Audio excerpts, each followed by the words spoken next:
I got a new phone recently and it has a nicer camera than my old one did, so I'm gonna use it to record a video about the only thing I ever talk about, which is the writing on Found. Something that really pisses me off about the writing for Found, specifically in the finale for the second season, is that there seems to be a war between what Found establishes explicitly within its actual canon and what Found would like the story to actually be. Gabby's little speech to Lena about breaking the cycle and how she was groomed like Gabby was would be great and really impactful survivor to survivor if Found had established that Lena was a survivor to begin with, but they didn't. Found didn't show anything to support that Sir groomed Lena, and in fact a lot of the things that happen explicitly in canon suggest otherwise. For one, it just kinda doesn't work out if you actually look at the canonical timeline of events and the ages of the characters. On Sir's little fake passport, he has his age listed as 47, and he might be lying a little bit, but he can't be lying much because Mark Paul Gosselaar himself is only like 50.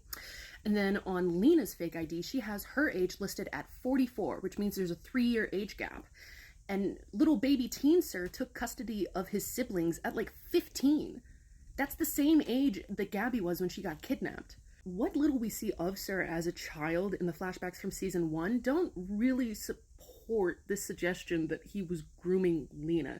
It kind of just seems like he was scrambling to raise his siblings after the death of his mother. And there's like this weird implication that he killed their mom in order to have Lena all to himself, but also like Christian was there the whole time. Wouldn't one presume Christian would have caught on to some of it? I think there's something kind of like sinister about suggesting that like a child raising his siblings, because Sir was a child at the time, is doing so with nefarious intent. I don't think there's anything within the actual explicit text of what we're shown to suggest that, to support that as a claim. Even the way Lena behaves in modern day as an adult doesn't really suggest this. She's a fully independent person from Sir. She's very supportive of her brother and very obsessive, probably because he was her only paternal figure in life, but like, she sleeps around and actively challenges him and is like, hey, fucking listen to me for once. She doesn't seem scared of him at all, and she doesn't seem like, she's a little starry-eyed thinking about their childhood, but she's probably just thinking about like, oh, my big brother saved us from being separated by the foster system. That's not indicative of grooming. Grooming is a very specific thing. Do the Found writers know that? I feel like they don't know that. So like, a 15-year-old boy raising his 12-year-old sister, that's not grooming. That's not what that is. Additionally, considering that Lena is well educated and considering that she is in the current day 44, she was grown! She was grown when Sir met Gabby! If Lena is 44 now, that means 20 years ago she would have been 24, which means she would have been 2 years out of college. 6 years out of the house. 4 if you want to say that, like, she went to community college for the first 2 and, like, still lived with him. That's not... She's an independent person! Also, like, her living in New Zealand for all those years before coming back to like help her brother terrorize Gabby and her friends, that doesn't suggest someone who was like groomed into the perfect companion and then abandoned when he met Gabby. Like, Lena would have been a grown-ass independent adult woman by the time he even met Gabby. Although this is low-key symptomatic of another issue I have with Found, which is that like, women can't just be evil, it has to be because of a man in the world of Found. Look for amoral women in the world of Found. You can connect that evilness, that amoralness to some man in their life, and I find that really stupid. I hate that Lena has like a whole complex about how like the men in her life always choose Gabby over her. Couldn't she have just been like evil of her own accord? Does it have to be her competing for male attention? But anyways, if you want to do a retcon like that, like it's your story, you can, I guess, but you have to actually retcon it. You have to actually show on screen a flashback of something nefarious happening. You can't just have Gabby declare it in the finale. Gabby is not an objective speaker of truth. She has her own perspective and biases, and she also wasn't there. How would she know?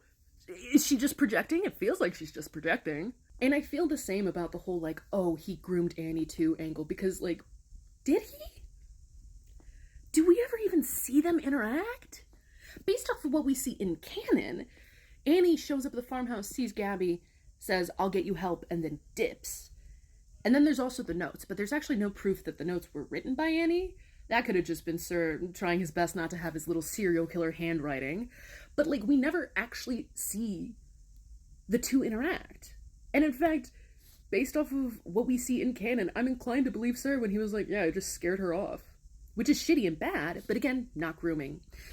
Remember, when Gabby gets to the farmhouse, there are no locks on the door. He installs the locks while Gabby's tied to a chair, which means he could not have been keeping anyone else prisoner in that farmhouse. And I think this would all be one thing if the point was that Gabby, unable to cope with the reality of what happened to her, is looking for there to be a pattern. If she's just one girl in a line of women he's done this to, you know, one mark in the pattern, then it's about him, not her. But if it's just her that he's done this to, then that means that, like, oh, there's something about her. And, like, that would be cool if that's what they were doing. But honestly, I don't think the writer's room knows what they're doing. I don't think they're aware of what story they actually want to tell. Because Gabby's big speech about, like, breaking cycles of abuse is meant to be this big power moment for her. But it rings hollow because they don't actually do anything to establish within the actual text of the canon that the things Gabby believes happened actually happened to those other women.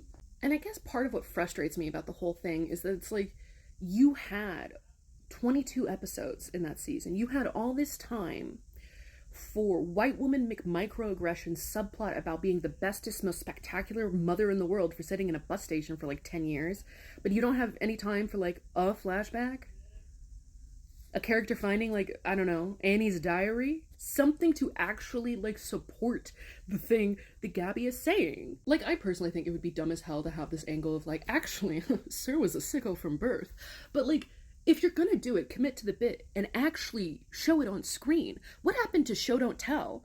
Because so much of Found Season 2 is just boring things happening on screen and then characters telling you that more interesting shit happened just off screen, way over there, you can't see. They did the same thing with Christian's death. It was so poorly done, I was like, oh, this is a fake out, obviously.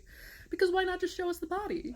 Why not show us the body? And then episode after episode after episode goes by, and then they're like, here's his funeral, and I'm like, oh, I guess he is dead.